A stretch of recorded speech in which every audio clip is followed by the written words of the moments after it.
This is my brother Rob, and this is my sister Valerie, and they are going to be a part of my audience.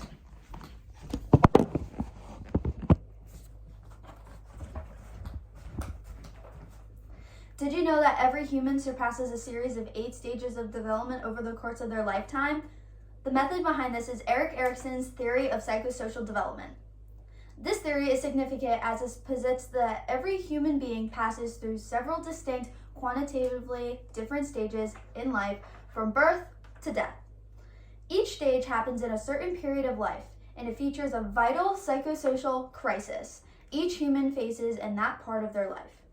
And that outcome crisis determines your path of development and your behavior. With this, our ego is our conscious sense of self that we develop through social interactions. Just imagine your driver's license as your ego. It is our ID.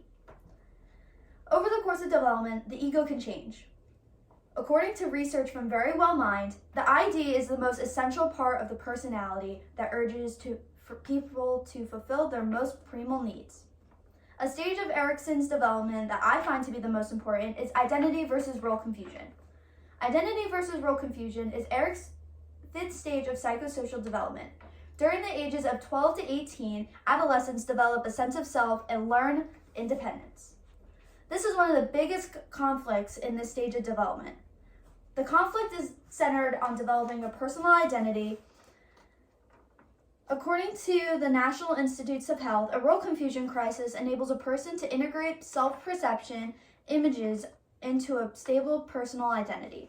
Successfully completing this stage leads to a strong sense of self that will remain throughout life. On the other hand, those who don't have a strong sense of self may experience role confusion and have a difficult time making long-lasting relationships. According to the overall estimate within the meta-analysis, adolescents and young adults who attempted suicide showed a significantly lower sense of self-esteem than those who did not appear suicidal. If someone doesn't know who they aren't going to have a strong sense of self or know what they want in a relationship.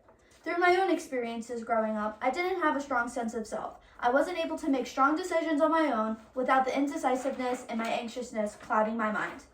I always benefited from feeding off of what others wanted, and it gave me a sense of comfort for eventually knowing what I would want. I didn't value myself for who I was, and I felt defeated anytime people would confront me for not being my own person.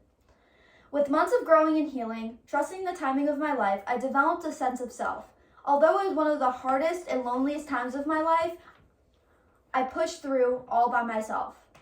I now understand that having a solid sense of self is essential for my overall well-being, for my mental, physical, and emotional and spiritual health, in order to fuel my heart and know that I'm worth it.